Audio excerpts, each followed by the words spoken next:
వారిద్దరు గరానా దొంగలు. ఒకటి కాదు రెండు కాదు, వారిపై ఏపీ వ్యాప్తంగా 80కి పైగా కేసులు ఉన్నాయి. వారిని పట్టుకునేందుకు ప్రత్యేక బృందాలు రంగంలోకి దిగాయి. గత 8 నెలలుగా ఆ దొంగలను పట్టుకునేందుకు తెగ కష్టపడుతున్నాయి ఆ బృందాలు. మరి ఆ గరానా దొంగలు పోలీసులకు చిక్కారా? తెలుసుకోవాలంటే వాచ్ ది స్టోరీ.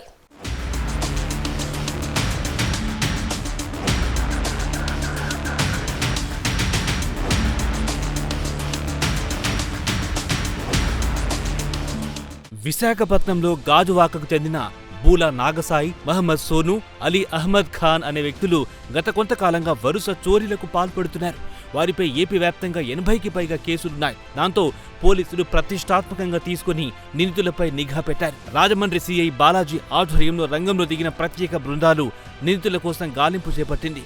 8 నెలల పాటు కష్టపడి పోలీసులు వారిద్దరిని అదుపులో తీసుకున్నారు. నిందితుల వద్ద 50 లక్షల రూపాయలు విలువ చేసి 463 గ్రాముల బంగారం స్వాధీనం చేసుకున్నారు.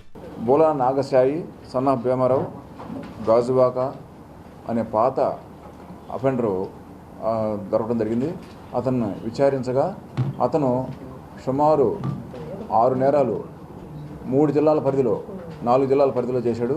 ఒకటి మన ప్రకాష్ నగర్ పోలీస్ స్టేషన్లో 2024లో నవంబర్ నెల జరిగినటువంటి ఒక అఫెన్స్ కన్ఫర్మ్ చేస్తూ, దాంతోపాటుగా కడప, నెల్లూరు, ఒంగోలు జిల్లాల్లో కూడా నేరాలు చేసినట్టుగా మనకి కన్ఫెషన్ స్టేట్మెంట్ ఇవ్వడం జరిగింది.